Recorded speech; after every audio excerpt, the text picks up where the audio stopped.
Simple cubic system ऐसा system होता है क्यूब का जिसमें कॉन्स्टिट्यूएंट पार्टिकल्स कहाँ पे लोकेटेड होते हैं, सिर्फ कॉर्नर्स पे। कहाँ पे लोकेटेड होते हैं बच्चों, कॉर्नर्स पे। और हम लोगों ने देखा कि कॉर्नर का कंट्रीब्यूशन, ये एक यूनिट सेल हमने ड्रॉ किया है यहाँ पे, और कॉर्नर का कंट्रीब्यूशन जो भी कॉन्स्टिट्यूएंट पार्टिकल कॉर्नर पर लोकेटेड है उसका कंट्रीब्यूशन एक यूनिट सेल में 1/8 होता है। तो अगर मैं आपसे ये पूछूं कि कितने कॉन्स्टिट्यूएंट पार्टिकल्स रिक्वायर्ड हैं या कितने कॉन्स्टिट्यूएंट पार्टिकल्स चाहिए हमें एक यूनिट सेल बनाने के लिए सिंपल क्यूबिक सिस्टम का, ठीक है, तो कैसे हम लोग निकालेंगे, और इसको हम लोग क्या कहते हैं, इसको कहते हैं बच्चों cell content. Cell content, cell content क्या होता है, सेल कंटेंट, इसको हम लोग रिप्रेजेंट करते हैं जेड से। सेल कंटेंट बताता है number of effective, number of effective constituent particles are required, constituent particles are required to make one unit cell, one unit cell। Actually हमें चाहिए 1/8 ऑफ 8, लेकिन इफेक्टिवली हमें कितना चाहिए वो कैसे हम निकालेंगे, 8 कॉर्नर्स है टोटल, 1 2 3 4 5 6 7 8, और एक कॉर्नर 1/8 कंट्रीब्यूट करेगा, तो effectively we need 1 constituent particle per unit cell, ठीक है। जैसे आपने देखा यहाँ पर 1/8 आ रहा है एक क्यूब में, तो 1/8 आठों कॉर्नर का आप जोड़ोगे तो कितना हो जाएगा, टोटल 1, ठीक है, ये हो गया जेड।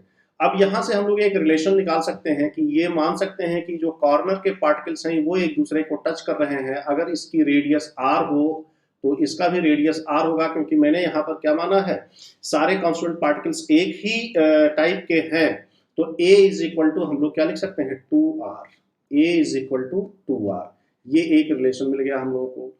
ये कॉन्स्टिट्यूएंट पार्टिकल्स, ये कॉन्स्टिट्यूएंट पार्टिकल्स, सारे कॉन्स्टिट्यूएंट पार्टिकल्स यहाँ पर क्या है, सेम है, और सबकी रेडियस बराबर है, तो a is equal to 2r, हम लोग ये मान रहे हैं कि ये कॉन्स्टिट्यूएंट पार्टिकल्स एक दूसरे को टच कर रहे हैं, ठीक है। तो ये दो रिलेशन हमारे पास आ गए, एक तो हो गया z, z is the number of constituent particles required to make one unit cell. अब इसमें एक और टर्म हम लोगों को मिलता है पैकिंग फ्रैक्शन। अगर आप ध्यान से देखो तो काफी कुछ स्पेस इसमें अभी एम्प्टी दिख रहा है इस क्यूब के अंदर, इस यूनिट सेल के अंदर, तो हम लोग देखेंगे packing fraction.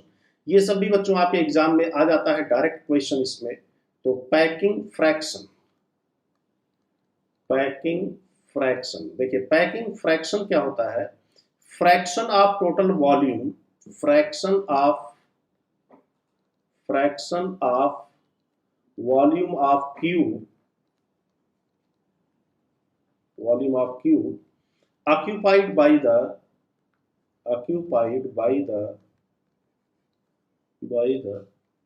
spheres,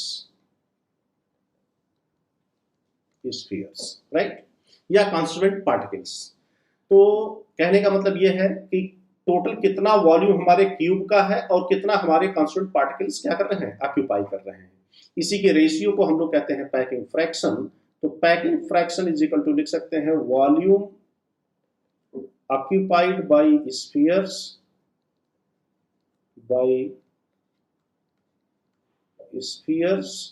divided by volume of unit cell, volume of unit cell। इस समय यूनिट सेल क्या है बच्चों, इस समय यूनिट सेल है यहाँ पर, यूनिट सेल है क्यूब, तो यहाँ पर हो जाएगा volume of cube, and volume occupied by the spheres, तो इसको हम लोग लिख सकते हैं number of sphere multiplied by volume of one sphere, volume of one sphere divided by volume of cube. तो वॉल्यूम ऑफ क्यूब क्या होता है बच्चों, ए क्यूब। तो आप पैकिंग फ्रैक्शन इस फार्मूले से क्या कर सकते हैं, निकाल सकते हैं। तो अब अगर हम लोग देखें कि सिंपल क्यूबिक सिस्टम में पैकिंग फ्रैक्शन क्या होगा, कैसे हम लोग निकालेंगे, तो पैकिंग फ्रैक्शन देखिए यहाँ पे हम लोग निकाल सकते हैं। Packing fraction in simple cubic system, packing fraction is equal to Z की वैल्यू कितनी है, number of spheres means value of Z, so Z into 4/3 pi r cube, volume of one sphere, एक स्फीयर का volume 4/3 pi r cube divided by a cube. Z की value हम लोगों ने calculate कर रखी है, कितनी है बच्चों, 4/3 pi r cube, 4/3 pi r cube divided by a की वैल्यू हम लोग आर के टर्म में ऑलरेडी निकाल चुके हैं, तो 2r A is equal to 2r है, 2r का होल क्यूब, और इसको जब हम लोग सॉल्व करेंगे तो आएगा पाई/6, पाई/6 मीन्स 0.52, 0.52।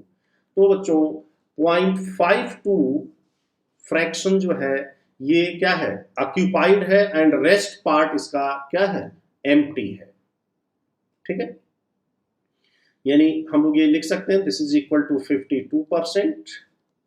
तो percent vacant space, percent vacant space कितना हो जाएगा इसमें, percent vacant space is equal to 100 minus 52 is equal to 48%। मतलब अगर constituent particles simple cubic system में अरेंज हो रहे हैं तो टोटल 48% उसमें क्या होगा, खाली स्पेस होगा, और 52% जो है स्पेस कौन ऑक्यूपाई किया हुआ है, कॉन्स्टिट्यूएंट पार्टिकल्स ऑक्यूपाई किए हुए हैं। अब देखो बच्चों और भी कुछ इंफॉर्मेशन हम लोग यहाँ से ले सकते हैं, और भी डिफरेंट क्वेश्चंस यहाँ से बनते हैं। जैसे अगर आपसे ये पूछा जाए, भाई ऊपर वाला फिगर है मैंने लिया है कि इस स्ट्रक्चर में किन किन डिस्टेंस पे हम लोगों को पार्टिकल्स मिल रहे हैं, तो देखिए कॉर्नर पर मिल रहे हैं, तो एक जो डिस्टेंस डिफरेंट हम लोग इसमें मैथमेटिकल कंस्ट्रक्शन करके देख सकते हैं। तो एक वो डिस्टेंस है जहां पे मिल रहे हैं ये कॉर्नर, तो कॉर्नर से कॉर्नर के बीच की डिस्टेंस हो गया ए, तो एक ए डिस्टेंस पर मिल रहे हैं हम लोगों को कॉन्स्टिट्यूएंट पार्टिकल्स। ओके, दूसरा अगर हम लोग ऐसे डायगोनली मिला दें, इसको ऐसे डायगोनल मिला दें, ये फेस डायगोनल, तो फेस डायगोनल पर भी हमें पार्टिकल्स मिल रहे हैं। ये डिफरेंट हम लोग डिफरेंट पर्सपेक्टिव में हम इसको देख रहे हैं। सिर्फ कॉर्नर पर है तो कॉर्नर पर है तो एक कॉर्नर से कॉर्नर यानी ए डिस्टेंस पर मिल रहे हैं। अब हमने कहा कि नहीं फेस डायगोनल को मिला दिया तो फेस डायगोनल पर भी मिल रहे हैं, वो कितना कितना होता है, √2a होता है, ऑलरेडी हम लोग पीछे बात कर चुके हैं। फिर इसी तरीके से अगर हम इस कॉर्नर से इस कॉर्नर को मिला दें तो ये बॉडी डायगोनल हो जाएगा, बॉडी डायगोनल्स पर भी हम लोग भाई इस कॉर्नर पर है और दोनों को मिला दिया तो ये बॉडी डायगोनल हो गया, तो √3a पर भी हमें मिल रहा है पार्टिकल। तो ये तीन ऐसे पॉइंट्स हो गए या ये डिस्टेंस हो गए सिंपल क्यूबिक सिस्टम में जहां पर हम लोगों को पार्टिकल्स मिल रहे हैं। अब इसमें सबसे छोटी वैल्यू बताइए कौन सी है, स्मॉलेस्ट वैल्यू, स्मॉलेस्ट वैल्यू क्या है, ये है। तो हम लोग यहां पे लिख सकते हैं the distance between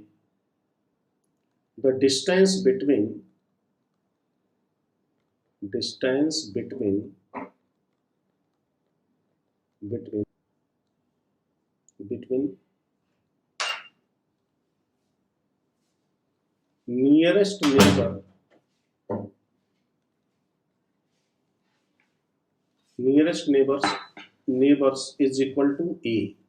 This is the smallest distance at which we are getting the particle. Second point, the distance between next nearest neighbor, distance between next nearest neighbors, तो दूसरी जो शॉर्टेस्ट डिस्टेंस है वो क्या है यहाँ पे, √2a, तो √2a।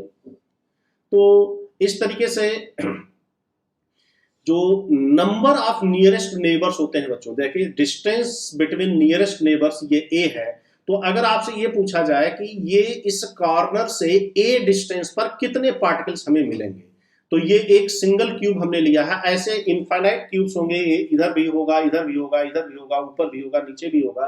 तो अगर हम इसको रेफरेंस मानते हैं, 2 वाले को इसको रेफरेंस मानते हैं, तो इसके रिस्पेक्ट में a डिस्टेंस पर ये पार्टिकल मिल रहा है, इससे a डिस्टेंस पर ये मिल रहा है, इससे a डिस्टेंस पर ये मिल रहा है, तो इस एक क्यूब में 3 मिल रहे हैं। ऐसे हम एक क्यूब इधर रखेंगे तो यहां कहीं मिलेगा हमें एक पार्टिकल, एक इसके ऊपर हम बढ़ाएंगे तब मिलेगा, ठीक है, और एक इसके पीछे ले जाएंगे तब मिलेगा a डिस्टेंस पर। तो कुल मिलाकर के हमारे पास नियरेस्ट ए डिस्टेंस पर टोटल 6 पार्टिकल्स मिल रहे हैं। कितने पार्टिकल्स मिल रहे हैं बच्चों? 6। और ध्यान रखना, नंबर ऑफ नियरेस्ट नेबर्स को ही हम लोग कोऑर्डिनेशन नंबर कहते हैं किसी भी क्रिस्टल सिस्टम का। तो number of nearest neighbours, coordination number एक और टेक्निकल टर्म है हम लोगों के लिए, coordination number. Coordination number is called, coordination number is here the number of nearest neighbors,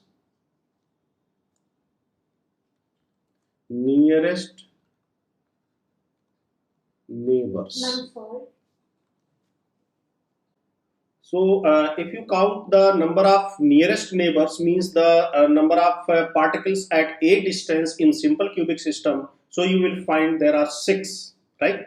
So the number of nearest neighbors, or you can say coordination number of simple cubic system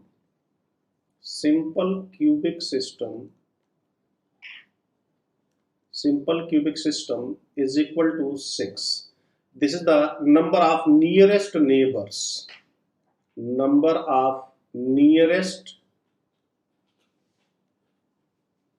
neighbors, right. और इसी तरीके से अगर आप count करना चाहते हो कि रूट टू ए डिस्टेंस यानी number of next nearest neighbours कितने होंगे सिंपल क्यूबिक सिस्टम में, so there are 12। Root two a distance पर कितने पार्टिकल्स होंगे? 12। तो number of next nearest neighbours, but उसको हम लोग कोऑर्डिनेशन नंबर नहीं कहेंगे। कोऑर्डिनेशन नंबर सिर्फ हम लोग नंबर ऑफ नियरेस्ट नेबर्स को कहेंगे, ठीक है। बट ऐसे ही अगर आपसे क्वेश्चन कोई पूछ लेता है तो number of next nearest neighbours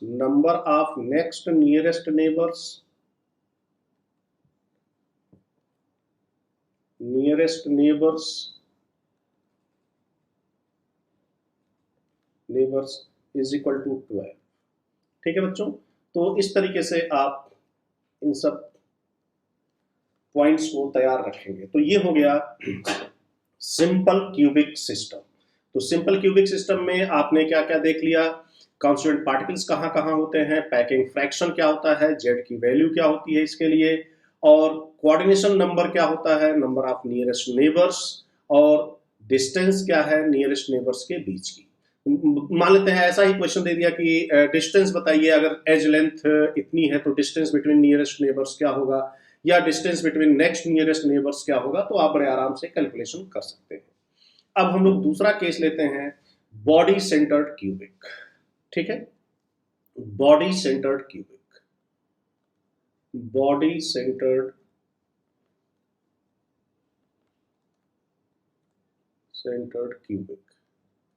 इसको हम लोग BCC कहते हैं। क्या कहते हैं बच्चों? BCC।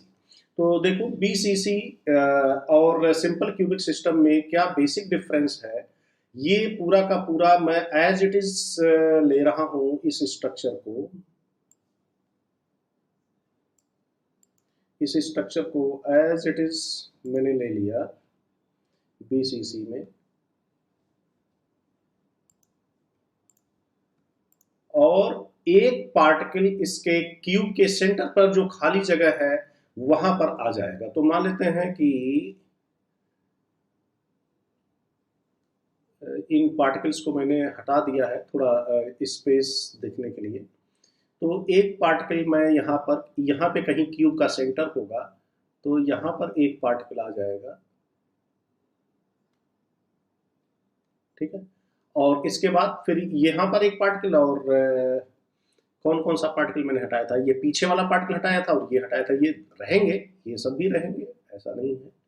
तो ये हो गया BCC स्ट्रक्चर। अब इसका सिंपल अगर हम लोग एक स्ट्रक्चर बनाना चाहते हैं तो सिंपल स्ट्रक्चर इस तरीके से बनेगा। देखिए 8 कॉर्नर पर हो गए पार्टिकल और एक क्यूब के सेंटर पर हो गया, ठीक है, एक क्यूब के सेंटर पर हो गया।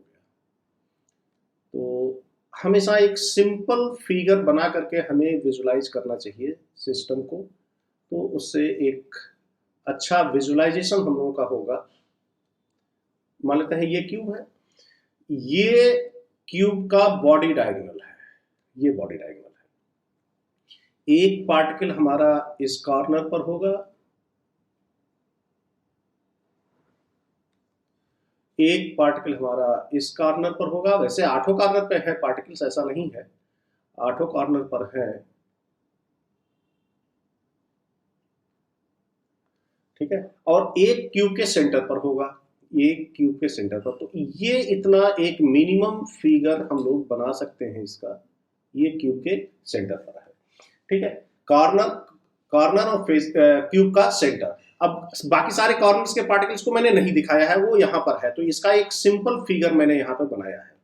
अब देखो बच्चों, ये रेडियस, अगर इसकी रेडियस r है,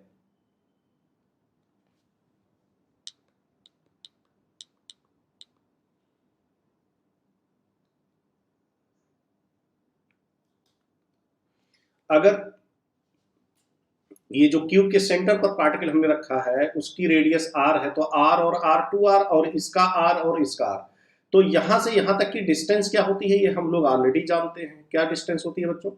यहां से यहां तक की डिस्टेंस होती है √2a। क्या होती है? √2a, बॉडी डायगोनल, क्यूब का बॉडी डायगोनल। तो हम लोग लिख सकते हैं यहां पर 2r, ये कॉर्नर पे जो है, प्लस 2r जो सेंटर पर है। ध्यान रखना बच्चों, कॉर्नर पे और सेंटर पर सेम पार्टिकल भी हो सकता है, अलग अलग भी हो सकते हैं, तो वो डिपेंड करता है कि हमने कैसा क्रिस्टल सिस्टम लिया है। This is equal to √2a, हम लोग ये लिख सकते हैं। तो दोनों अगर सेम पार्टिकल है तो ये हो जाएगा क्या हो जाएगा, 4r is equal to √2a, 4r is equal to √2a। ये कब हम लोग लिख सकते हैं? ये रिलेशन लिख सकते हैं when corner and centre have same particle or constituent particle। अगर डिफरेंट है तब क्या लिखेंगे?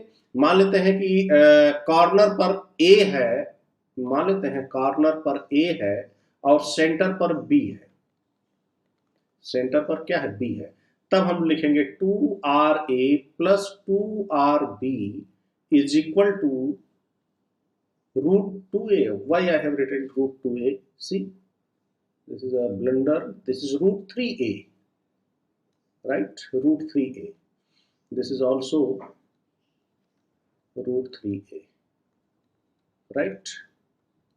√3a, so 2RA plus 2RB is equal to √3a।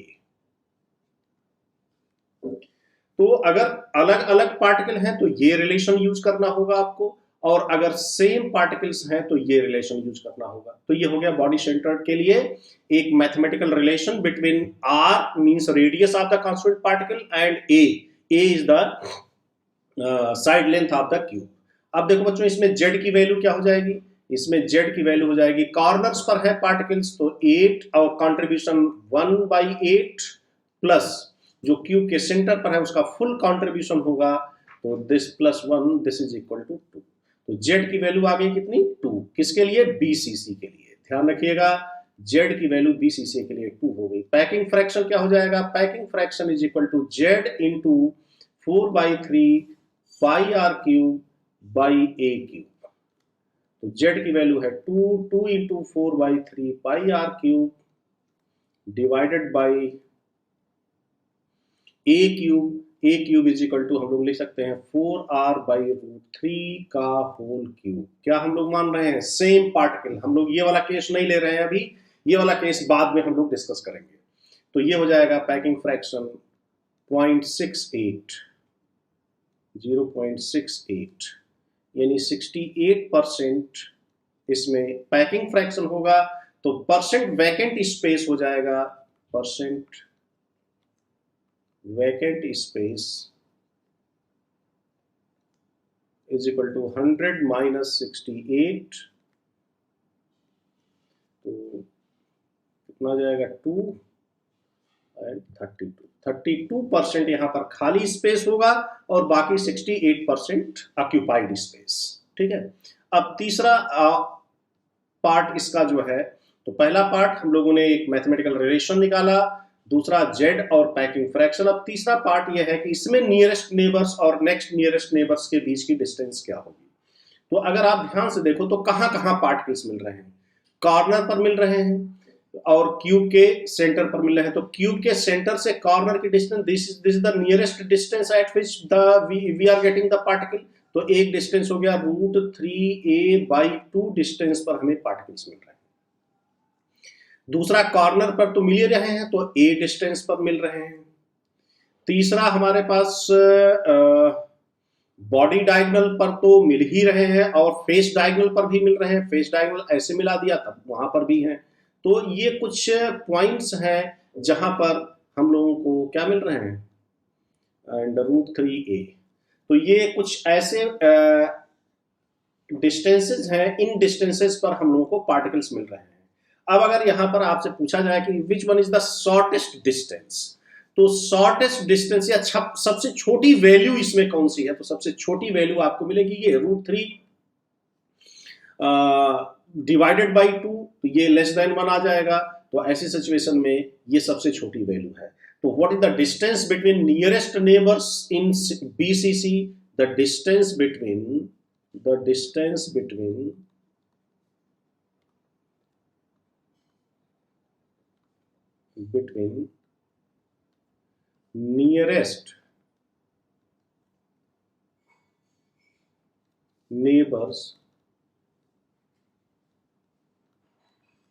nearest neighbors is equal to √3a/2. What is the next shortest distance? Obviously next shortest distance is a, ठीक है, a value ये a, ठीक है। तो सबसे छोटी वैल्यू ये है, फिर उससे बड़ी वैल्यू ये है, उससे बड़ी ये है। तो अगर आप ऑर्डर में अरेंज करना चाहते हैं तो ये ऑर्डर हो जाएगा। तो सबसे छोटी वैल्यू ये, फिर a मतलब √3a/2, फिर a, फिर √2a, फिर √3a। तो distance between next nearest neighbours, the distance between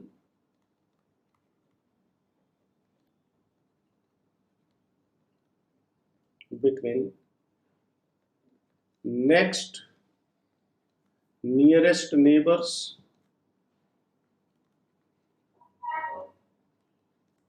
is equal to a। तो बच्चों इसका कोऑर्डिनेशन नंबर क्या हो जाएगा, तो देखिए √3a/2 डिस्टेंस, ये कॉर्नर और क्यूब का सेंटर। तो क्यूब के सेंटर वाले को सारे कॉर्नर वाले टच करेंगे, सारी डिस्टेंस, ये 8 कॉर्नर्स की डिस्टेंस √3a/2 होगी। तो कितना हो गया 8। तो coordination number of this system is, the coordination number of BCC is equal to 8। ठीक है, BCC कोऑर्डिनेशन नंबर क्या हो गया 8। अब a डिस्टेंस पर, अगर आपको a डिस्टेंस पर निकालना है कि कितने पार्टिकल्स हैं सेकंड, तो ऑब्वियसली a डिस्टेंस पर आपको क्या मिलेंगे, कितने मिलेंगे, 6 पार्टिकल्स मिलेंगे। कितने पार्टिकल्स मिलेंगे, 6 particles. So the number of, this is the number of nearest neighbours,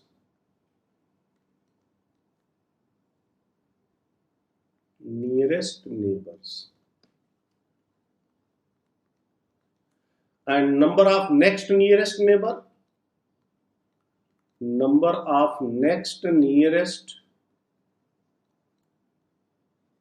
neighbors is equal to 6। तो BCC में number of next nearest neighbours कितने हो जाएंगे, 6। अब हम लोग बात करते हैं बच्चों FCC की।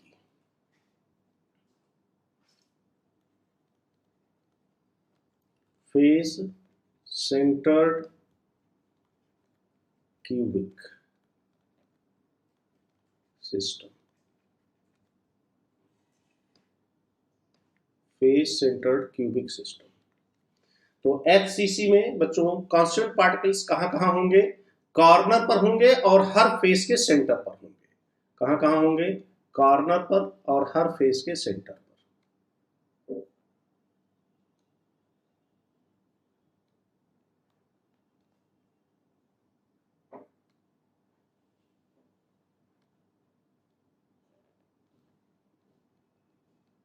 तो इस बार मैं थोड़ा सा डिफरेंट तरीके से बनाऊंगा। कॉर्नर पर देखिए, कॉर्नर पर सारे कॉर्नर्स पर होंगे कांस्टिट्यूएंट पार्टिकल्स इस तरीके से, और हर फेस के सेंटर पर होंगे, एक फेस का सेंटर ये, एक ये, एक ये, एक ये सामने वाला, एक ये पीछे वाला।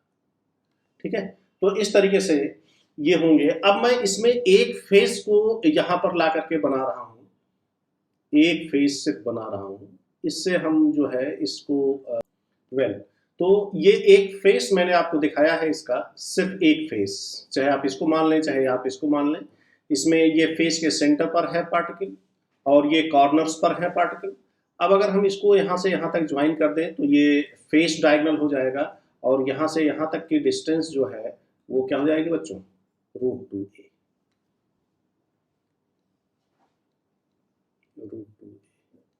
ठीक, और क्या रिलेशन मिल सकता है हम लोगों को, आर आर आर आर, तो हम लोग लिख सकते हैं 4r is equal to √2a।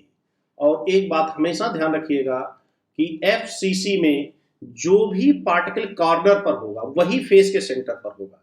तो इसको हम लोग एक नोट बना करके यहां पर ऐड कर सकते हैं, note, important note, same particle, same constant particle is located at corners and face centers। यानी FCC में वही पार्टिकल कॉर्नर पर भी होगा, वही फेस के सेंटर पर भी होगा। नाउ Z की वैल्यू क्या होगी बच्चों, इसके लिए कॉर्नर का कंट्रीब्यूशन 8 × 1/8, फेस का कंट्रीब्यूशन 6 × 1/2, तो ये हो गया टोटल 4। तो Z की वैल्यू हो गई हमारे लिए 4।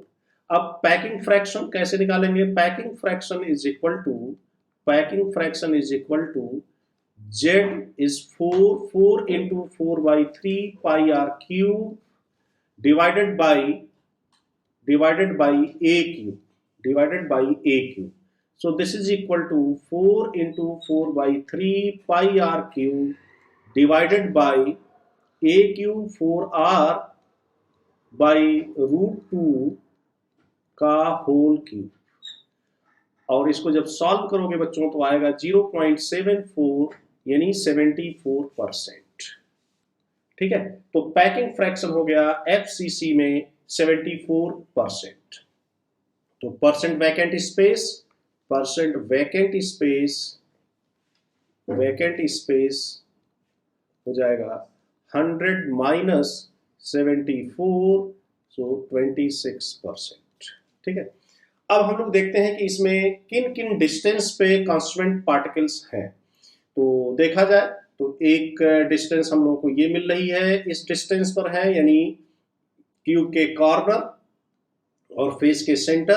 तो ये डिस्टेंस कितनी हो जाएगी, a/√2, a/√2, राइट। दूसरा हमें मिल रहा है डिस्टेंस a, तीसरा हमें मिल रहा है √2a, चौथा हमें मिल रहा है √3a। ये बॉडी डायगोनल, यहां पर भी लोकेशन है, ये भी है √2a।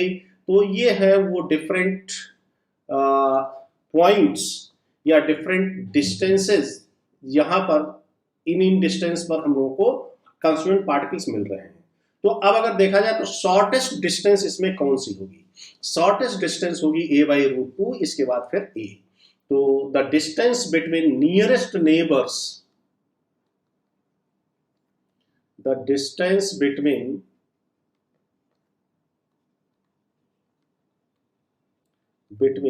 nearest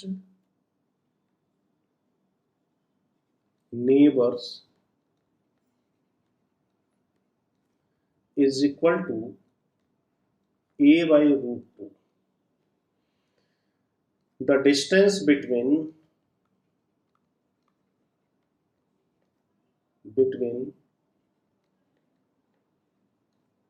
next nearest neighbours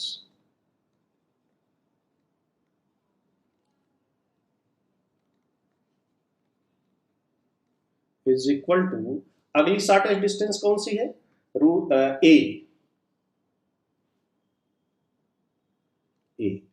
ठीक है, एंड सो ऑन, आप इस तरीके से अरेंज कर सकते हैं। तो so what is the coordination number, तो कोऑर्डिनेशन नंबर हो जाएगा इसका, the coordination number means the number of nearest neighbours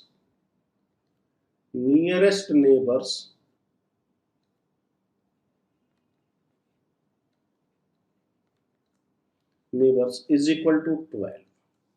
तो अगर आप a बाई रूट 2 डिस्टेंस पर देखोगे किसी भी FCC अरेंजमेंट में, तो कॉर्नर से टोटल 12 एडजेसेंट फेस सेंटर्स मिलेंगे आपको, 12, क्योंकि एक कॉर्नर 8 क्यूब्स में कॉमन होगा, तो 8 क्यूब्स के एडजेसेंट फेसेस जब आप काउंट करोगे तो उसमें कुछ कॉमन मिल जाएंगे, ठीक है, तो हर एक में 3-3 नहीं मिलेंगे, कुछ में 3 मिलेंगे, कुछ में 2 मिलेंगे, कुछ में 1 मिलेगा, तो इस तरीके से कुल मिलाकर के आपको 12 ऐसे पार्टिकल्स मिलेंगे जो कॉर्नर के रिस्पेक्ट में a बाई रूट 2 डिस्टेंस पर होंगे। तो ये होगा number of nearest neighbours FCC में 12, यानी कोऑर्डिनेशन नंबर हो गया FCC स्ट्रक्चर का कितना, 12। And number of next nearest neighbours अगर आप इसमें काउंट करोगे तो a और a डिस्टेंस पर आपको 6 पार्टिकल्स मिलेंगे। तो the number of next nearest neighbours